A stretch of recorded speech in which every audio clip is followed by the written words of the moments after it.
This is a story of Rapunzel.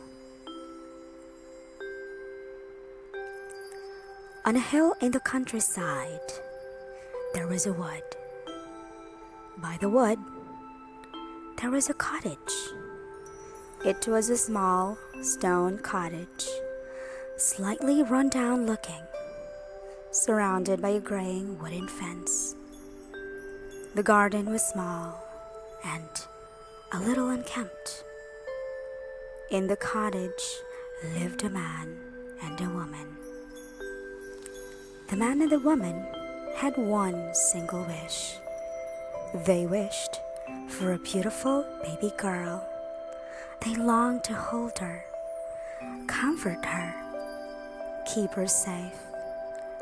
And they felt sure, more sure than anything in their whole world, that they would make wonderful parents. Upstairs, at the back of the cottage, there was a window. The window looked down the hill, over a field, and onto a magnificent garden filled with the most beautiful and delicious rampion, a wild plant known as Rapunzel with spinach-like leaves and the root of a parsnip. The garden was surrounded by a high wall and belonged to the wickedest and most powerful of all witches. Not a single soul had ever set foot in the garden for fear of the deathly consequences. One day, the woman caught sight of the rampion from the top window of the cottage. The plump green leaves and purple flowers seemed to mesmerize her, as if enchanted by a magic spell. Suddenly, the woman became weak. Her complexion paled. "I must have the rampion," she said to her husband. "I must have it right away, or I will surely die." The man, who knew very well of the dangers awaiting in the garden, said to his wife, "Fear not, my only love. I will wait until dusk. Go down to the garden, climb the wall, and return with your rampion as fast as my legs will carry me." True to his word, the man set off at twilight, snuck over the garden wall, hastily grabbed a handful of rampion, and returned to the cottage.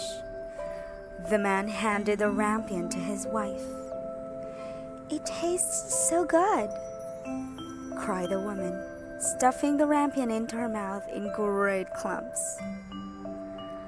"I must have more, or I will surely die. Please return to the garden, my dear husband, and bring me back 3 times as much tomorrow." The man dearly loved his wife and returned to the garden at the following evening. This time, after clambering down the wall into the garden, the man came face to face with a wicked witch. He became dumb with fear. His insides clenched, and he could feel a cold sweat rising up inside him. "How dare you?" said the witch, turning red. "Enter my garden and steal my precious rampion. You will pay for this wretched man." "Wait!" cried the man. "It is for my wife. She is weak and pale and says she will surely die if she does not eat your rampion. It is the only thing that can heal her. Please take mercy on me, witch." There was a long pause. Then the witch's face softened. "Very well, man," said the witch. "If your words be true, I grant you all the rampion you like. But it comes with one condition. You must give me the child that your wife will bring into the world." The man, terrified and with nowhere to turn, consented. Soon after, his wife fell pregnant, and soon after that, she gave birth to a beautiful baby girl. The baby had no longer taken her first breath, and the witch appeared. "She shall be called Rapunzel," cried the witch, as she snatched the baby. Moments later, the witch and baby Rapunzel vanished. Rapunzel grew into the most beautiful child in the land. When Rapunzel was older, the wicked witch took her deep inside a forest and locked her in a tower. It was no ordinary tower. The tower stood as tall as a 20-story building. There was a solitary chamber at the very top of the tower with a small window. There was no door to the tower, nor stairs to the chamber. The only way in or out was by way of the small window. When the witch wanted in, she stood below the window and cried, "Rapunzel, Rapunzel, let down your hair." Rapunzel's hair was fine as spun gold and magnificently long. When she heard the witch's cry, Rapunzel released her shimmering hair 20 stories to the ground for the witch to climb up. Many years passed. One day, a king's son rode through the forest and came across the tower. An angelic song stopped him in his tracks. It was Rapunzel. She sung to while away the lonely days in her chamber. The king's son wanted to climb the tower and meet this enchanting lady, but he could find no door nor stairs to the chamber. He rode home downhearted. In the days that followed, the king's son could think of nothing but the enchanting sound of Rapunzel's voice. He decided to ride back to the forest every day and listen to it.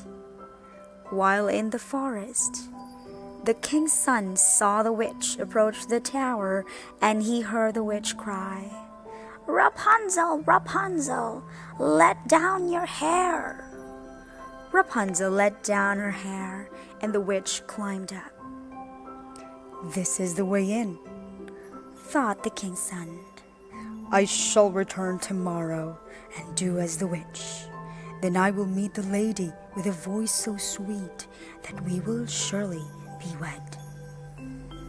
The king's son returned the following day, went to the tower, and cried, "Rapunzel, Rapunzel, let down your hair." Immediately, the hair fell down and the king's son climbed up.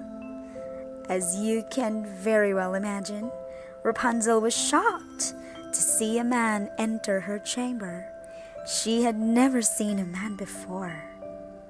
The king's son made her feel quite at ease when he spoke of the enchanting voice that had drawn him to her in the forest.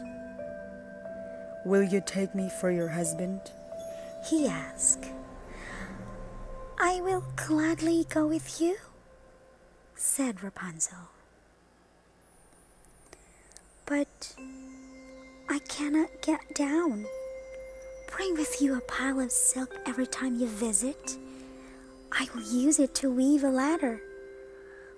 When the ladder is ready, I will climb down and we can ride away on your horse."